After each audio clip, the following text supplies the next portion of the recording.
Nous abordons ici la notion de probabilité conditionnelle. Pour cela, il faut maîtriser les fondamentaux vus en classe de seconde, à savoir le vocabulaire des probabilités et le calcul des probabilités, avec en particulier l'équiprobabilité, qui est une situation de base dont on a besoin quasiment tout le temps en probabilité. Alors, nous allons voir ici les arbres pondérés. C'est la première notion que l'on va développer. Les arbres, on a déjà vu ça en classe de seconde, mais c'était des arbres de comptage. Ça correspondait aux situations d'équiprobabilité où il fallait, pour calculer la probabilité d'un événement, on faisait le nombre de cas favorables divisé par le nombre de cas possibles. Donc, il fallait compter. Donc, on faisait des arbres de comptage. Là, c'est des arbres pondérés qui ne sont pas des arbres de comptage. Et il va falloir savoir comment est-ce qu'on construit ça et comment est-ce qu'on les utilise. C'est l'objet de ce paragraphe. On considère une expérience aléatoire qui est plus complexe que celle qu'on a pu voir en classe de seconde. Donc elle se fait en deux étapes. La première étape, on tire un jeton dans un sac qui contient un jeton vert et deux jetons rouges. Et après, en fonction de la couleur du jeton, on va tirer une boule dans une urne verte ou rouge, en fonction de la couleur. L'urne verte qui contient 3 boules blanches et 4 boules noires, et l'urne rouge qui contient 5 boules blanches et 6 boules noires. Bien entendu, les boules sont indiscernables au toucher, les jetons aussi, etc. Ça, c'est pour indiquer qu'il y a équiprobabilité.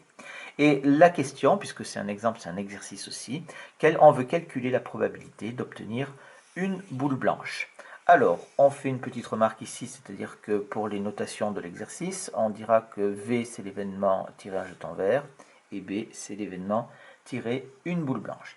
Déjà, on peut remarquer que, je l'ai dit oralement, mais on va l'écrire, cette expérience se déroule en deux étapes. Cette expérience se déroule en deux étapes. Et sur les deux étapes, bien entendu, on comprend bien que la première étape conditionne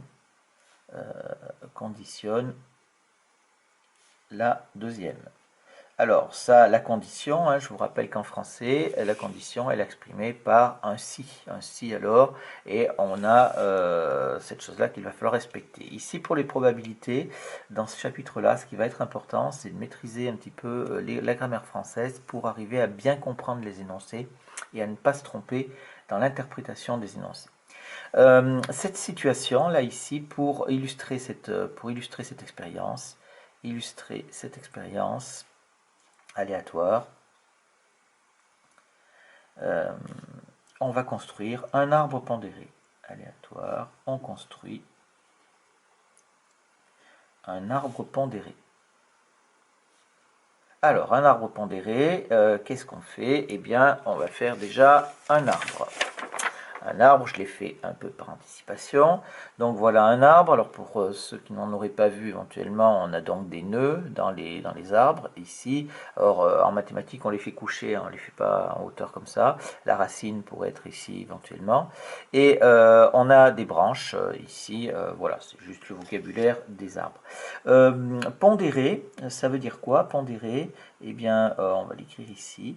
Pondéré, c'est mettre un poids. C'est mettre un poids. D'accord? Et donc ici, quand on a nos événements, vous voyez bien que j'ai mis obtenir un jeton vert, et là j'aurais pu mettre un R pour obtenir un jeton rouge, mais comme je préfère faire avec les notations de l'énoncé, on n'a que deux événements, donc je fais avec ces deux notations. Si j'ai V ici, là je vais avoir V bar, c'est-à-dire l'événement contraire de V. Pondérer, c'est mettre un poids, c'est-à-dire que sur chacune des branches, attention, les poids ils se mettent sur les branches, sur chacune des branches de l'arbre,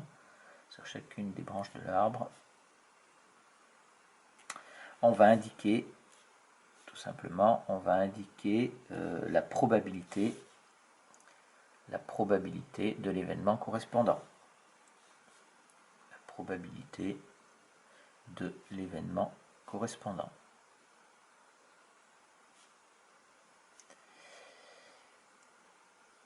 On pondère ainsi chacune des branches de l'arbre.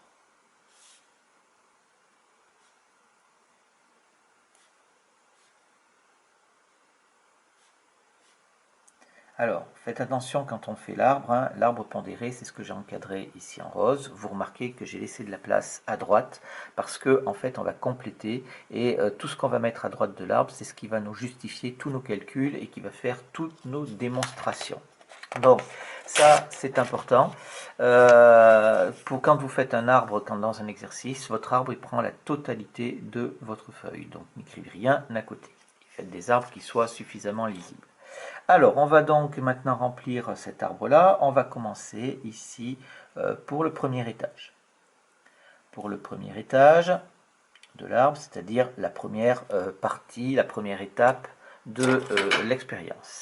Alors, pour le premier étage de cet arbre-là, on calcule les probabilités. Il n'y a pas de souci, ça correspond à la première étape. On fait donc le tirage du jeton dans le sac et on va dire donc que il y a équiprobabilité. Il y a équiprobabilité sur le choix du jeton. Sur le choix du jeton. On a donc la probabilité donc de l'événement V qui va être égale à quoi? Qui va être égale au nombre de cas favorables sur le nombre de cas possibles.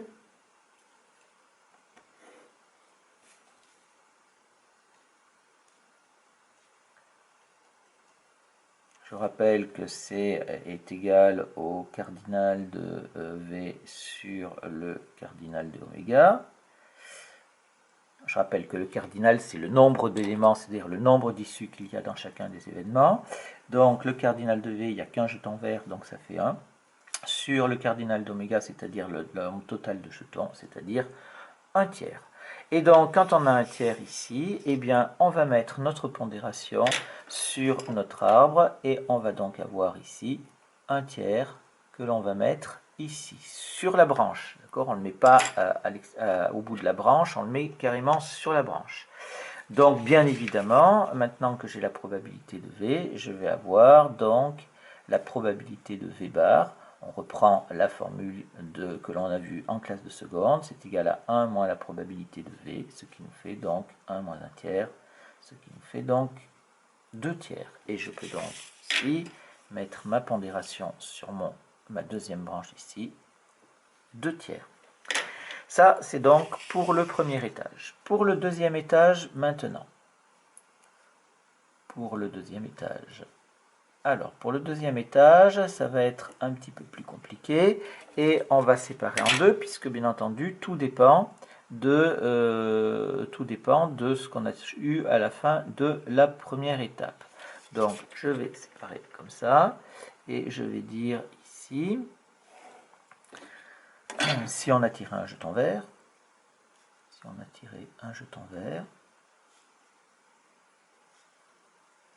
et ici, si on a tiré un jeton rouge. Alors, il y a bien sûr équiprobabilité, ici je le marque, il y a équiprobabilité dans les deux cas, hein, équiprobabilité sur le choix de la boule.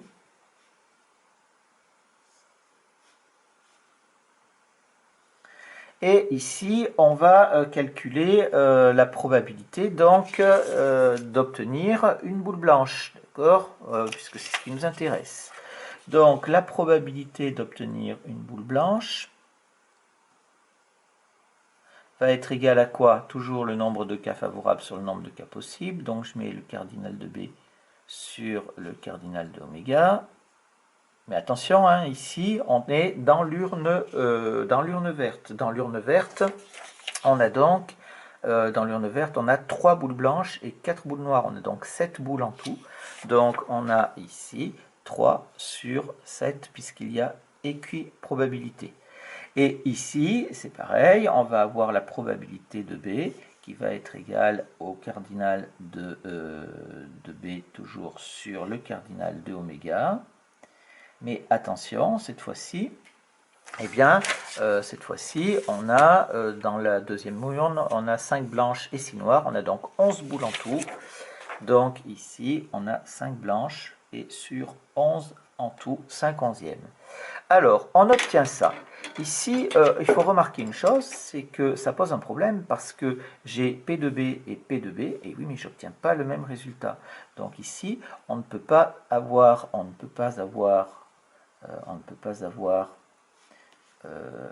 la même notation pour deux résultats différents.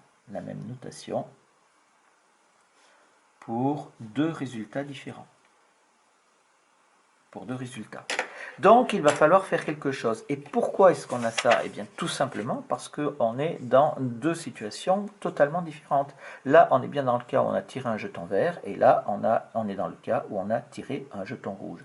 Donc, il va falloir adopter une notation qui va tenir compte de ça, qui va tenir compte de la première partie de l'expérience. Donc, ici, on notera, on écrira,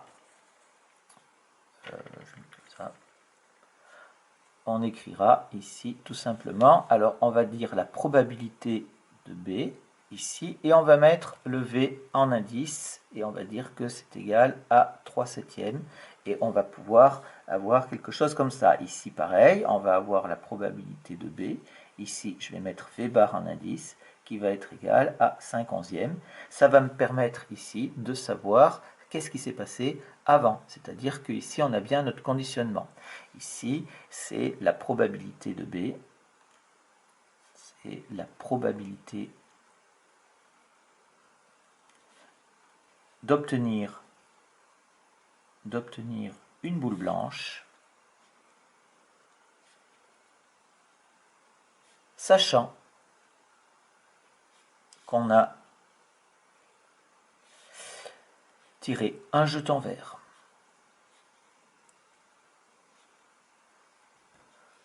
Et ici, c'est la probabilité de tirer une blanche, sachant qu'on a tiré un jeton rouge.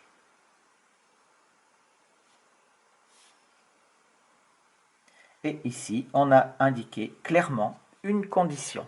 Donc ça, c'est très important. Et on va le retrouver dans l'arbre. Donc ici, j'ai la probabilité de B sachant V, qui est égale, donc on a dit, à 3/7. Et ici, j'ai la probabilité de B sachant V bar, qui est égale à 5/11. Alors ici, je mets la notation parce que c'est la première fois qu'on fait un arbre pondéré, mais ça fait un petit peu lourd, donc on pourra s'abstenir de la faire, ou alors on fera un arbre plus grand. Si vous voulez faire un arbre plus grand, à ce moment-là, vous prenez votre feuille en format paysage. Donc ici, attention, il y a des choses, il y a des mots qui sont extrêmement importants. C'est le sachant que, c'est ce qui va exprimer en fait la condition ici. Et en réalité, ce qu'on a, c'est que ici, on va calculer des probabilités conditionnelles. Ici, ce sont des probabilités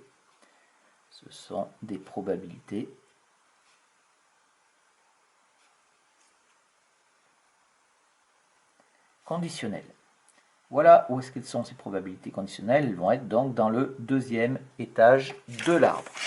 Voilà, ça c'est quelque chose de très important. Alors maintenant, on va pouvoir assez facilement compléter notre arbre. Et à partir de ce moment-là, on va établir un certain nombre de règles. Alors, vous comprenez bien que si j'ai réussi à remplir cet arbre-là, si j'ai 3/7 ici, eh bien là, ça va correspondre aux boules noires. Je vais avoir ici 4/7, bien sûr. Et si j'ai 5/11 ici, je vais avoir 6/11 ici. Et on remarque une chose très importante, c'est-à-dire que quand je prends ici, quand je pars d'un nœud dans mon arbre, eh bien si j'ajoute les probabilités là de toutes les branches qui viennent du même nœud, eh bien ça va faire 1/3 plus 2/3, ça fait un 3/7 plus 4/7, ça fait un 5/11 plus 6/11, ça fait un, etc. Ça c'est la première règle des arbres pondérés, et ces règles-là sont très importantes. Donc, règle 1. Règle 1, dans un arbre pondéré,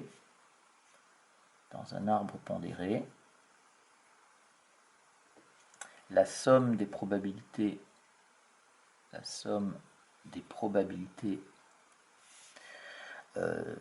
des branches issues d'un même nœud,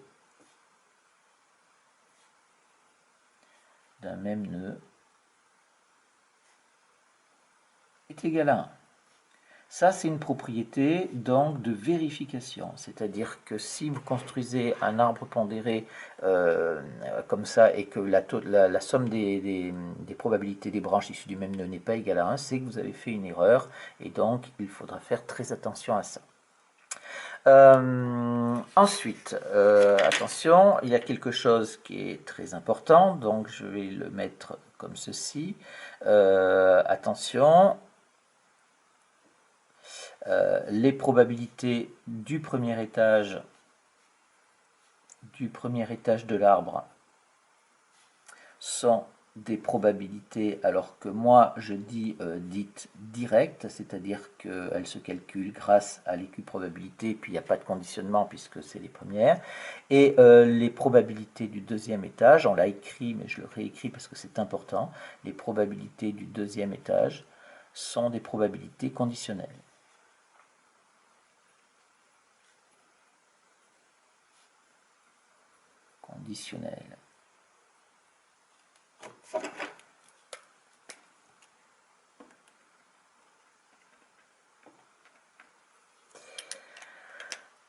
Voilà, alors là maintenant, nous allons passer, puisque nous n'avons toujours pas répondu à notre question, on cherche la probabilité d'obtenir une boule blanche. Nous, ce qu'on a calculé, on a calculé que les probabilités conditionnelles ici, donc on n'a absolument pas répondu à la question.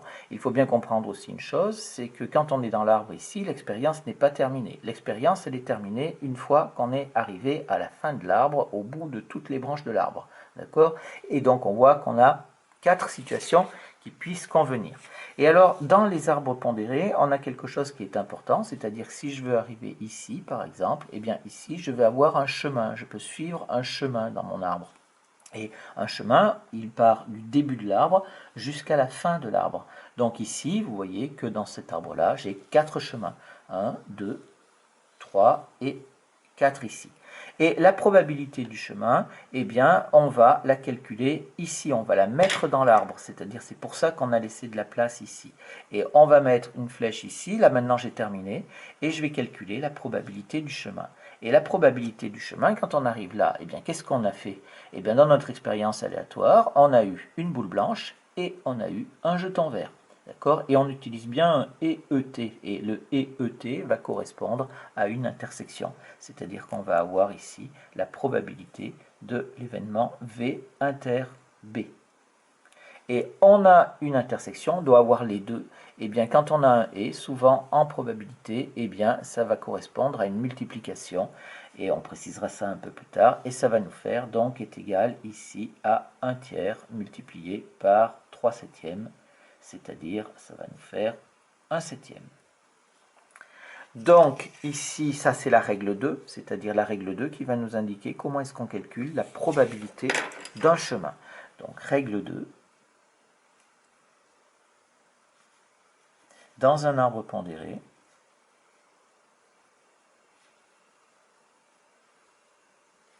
la probabilité d'un chemin, alors déjà ça c'est quelque chose de très important, la probabilité d'un chemin est une probabilité d'intersection. Il ne faut pas se tromper, est une probabilité d'intersection. Ça, c'est très très important hein, parce que des fois, on se trompe. Je reprends sur le dessin. Ici, tout ce qu'on va écrire à côté de l'arbre, ce sont des probabilités d'intersection. Et les probabilités conditionnelles, elles sont sur les branches du deuxième étage et exclusivement à cet endroit-là, elles ne peuvent pas être ailleurs. Et ici, ça ne peut être que des probabilités d'intersection, ça ne peut pas être autre chose non plus. Donc, dans mon vocabulaire à moi, probabilité directe ici, ça c'est mon vocabulaire. Ensuite, vocabulaire normal mathématique, probabilité conditionnelle au deuxième étage. Et ici, probabilité d'intersection. Donc, dans un arbre pondéré, la probabilité d'un chemin est une probabilité d'intersection. Elle est égale au produit des probabilités de chacune des branches du chemin. Au produit des probabilités de chacune des branches du chemin. Voilà donc cette règle 2. Et donc on pourrait compléter, ici on peut compléter tous les chemins. On a la probabilité ici de V inter B bar qui est égale à 1 tiers fois 4 septièmes.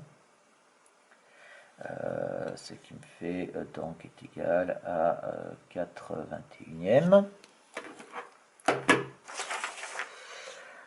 Ici, je peux compléter aussi la probabilité de V bar inter B, puisque je suis mon chemin. V bar inter B est égal donc à 2 tiers multiplié par 5 onzièmes, ce qui me fait donc 10 33e.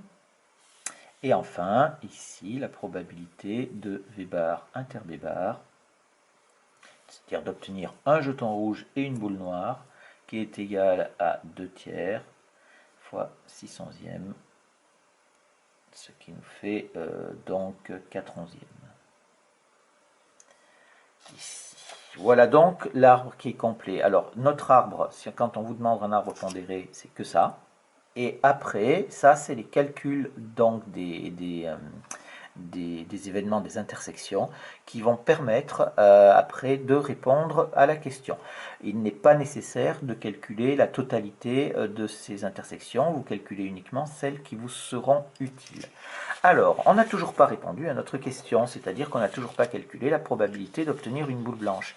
Maintenant, ici, si on veut calculer la probabilité d'obtenir une boule blanche, on regarde notre arbre et on voit qu'on a un chemin, deux chemins qui mènent à la boule blanche. D'accord? Donc on peut passer soit par là, soit par là. Et là, on va utiliser un OU. Si on utilise un OU en probabilité, ça va correspondre à une addition. Et ici, on va donc prendre tous les chemins qui vont aller à l'événement que l'on souhaite. Et on va ajouter les probabilités. Ça, c'est la règle 3, c'est la règle la plus importante, c'est la seule règle qui possède un nom et qu'il faudra mentionner dans les exercices. Donc ici, la règle 3, qui s'appelle la formule des probabilités totales. Formule des probabilités totales. Pourquoi ça? Tout simplement parce qu'on fait le total de tous les chemins, des probabilités totales. Et cette formule qui va dire donc tout simplement que dans un arbre pondéré,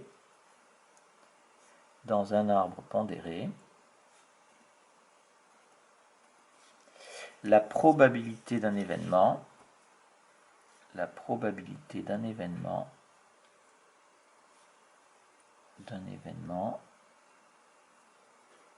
est égale à la somme des probabilités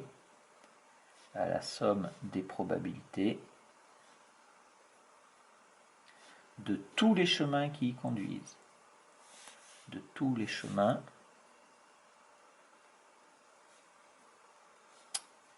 conduisent. Voilà, ça c'est quelque chose de très important, la formule des probabilités totales. Alors, maintenant qu'on a cette règle 3, on va l'appliquer et on va donc rédiger l'exercice, la rédaction. Donc maintenant, la solution. Rédaction finale. Donc, après avoir complété l'arbre, bien sûr, après avoir complété l'arbre et les calculs des probabilités d'intersection. Alors, vous voyez que ici, si je reprends mon arbre, la seule chose qui m'intéresse, en fait, c'était le premier et le troisième, puisque le deuxième chemin et le quatrième chemin, ils conduisent à la boule noire, donc ils ne nous intéressent absolument pas. Donc, si j'étais dans un exercice, j'aurais rempli uniquement la première et la troisième ligne. Et je vais dire donc, d'après, alors c'est là où il va falloir rédiger ça comme ça, d'après la formule des probabilités totales,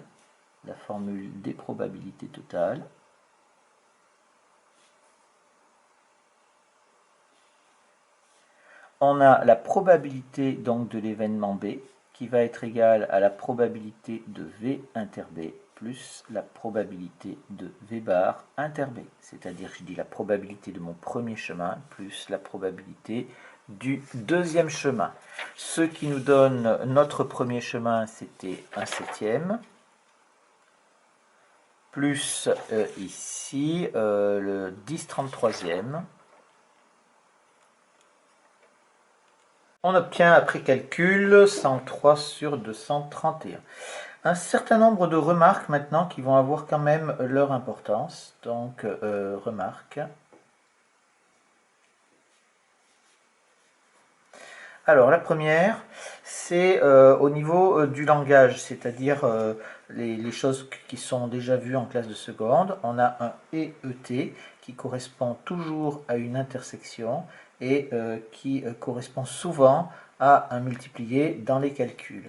Et on a un OU ici qui correspond à une réunion et qui correspond souvent à une addition. Ça, c'est quand on comptabilise les issues, quand pour le plus et le multiplié, quand on est dans un cas d'équiprobabilité. Il y a une chose qui est quand même très importante ici, c'est qu'il faut arriver à différencier pour différencier les probabilités conditionnelles, les probas conditionnelles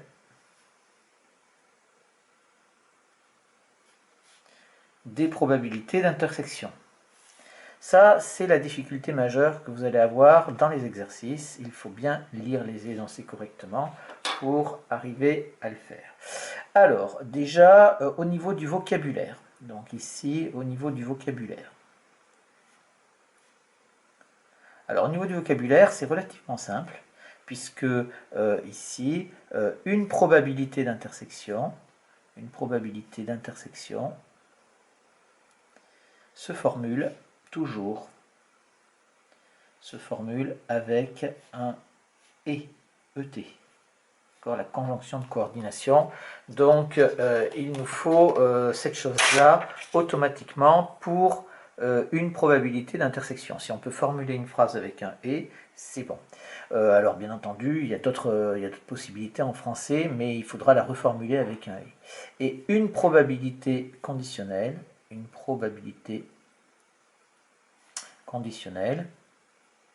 s'exprime avec une locution conjonctive qui est sachant que, comme on l'a vu dans l'exemple précédent, ou par deux phrases ou deux propositions indépendantes. Alors, deux phrases indépendantes, je vais donner un exemple. On a tiré un jeton vert.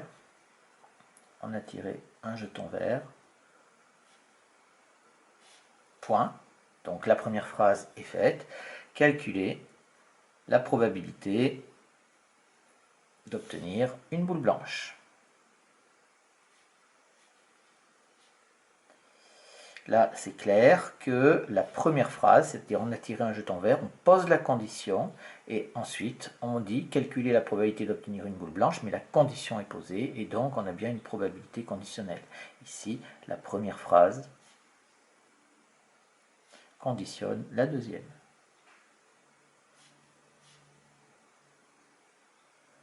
Voilà. Et il y a encore une autre possibilité. L'autre possibilité, c'est on peut exprimer une condition, on peut exprimer la condition, tout naturellement, comme on le fait en français, par un si. D'accord, avec un si. On l'utilise pas, on ne le rencontre pas trop souvent. Ce qu'on rencontre le plus souvent, c'est le sachant que, ou les deux propositions indépendantes. Donc voilà. Alors ça, c'est au niveau du vocabulaire. Si je prends maintenant à un autre niveau, au niveau de l'arbre, c'est beaucoup plus facile. Si je prends ici au niveau de l'arbre pondéré, là c'est très simple, hein, c'est au niveau de l'emplacement. Au niveau de l'arbre pondéré. Donc les probabilités conditionnelles sont sur le deuxième étage.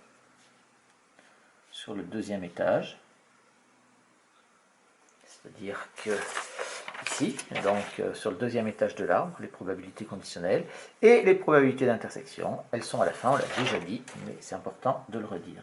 Et les probabilités d'intersection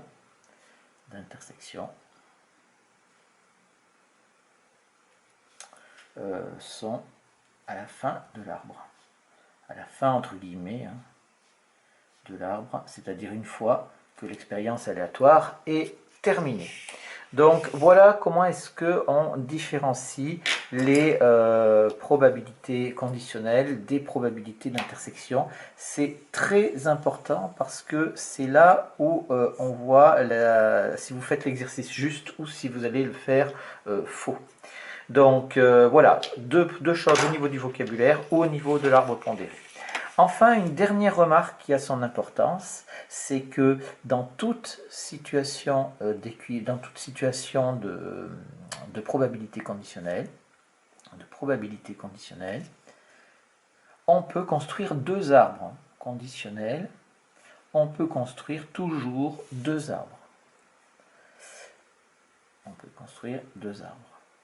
Pourquoi? Eh bien tout simplement, ici, voilà, j'ai mon expérience, j'ai tiré un jeton et j'ai tiré une boule.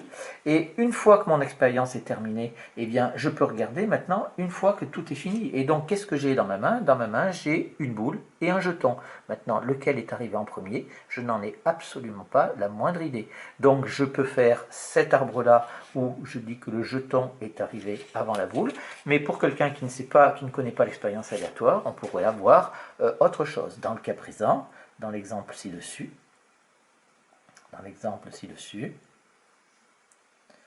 on aurait pu construire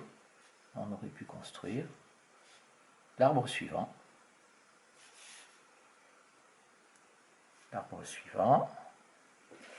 Ici, eh bien, on aurait donc un premier ici et là. Donc là, j'aurais pu obtenir par exemple une boule blanche et une boule noire. Et puis après, par la suite, faire ici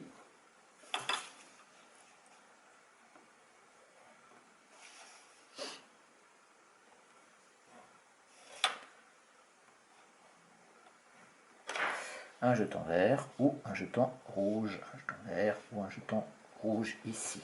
Donc cet arbre est un autre arbre qui est possible. On appelle ça cet arbre.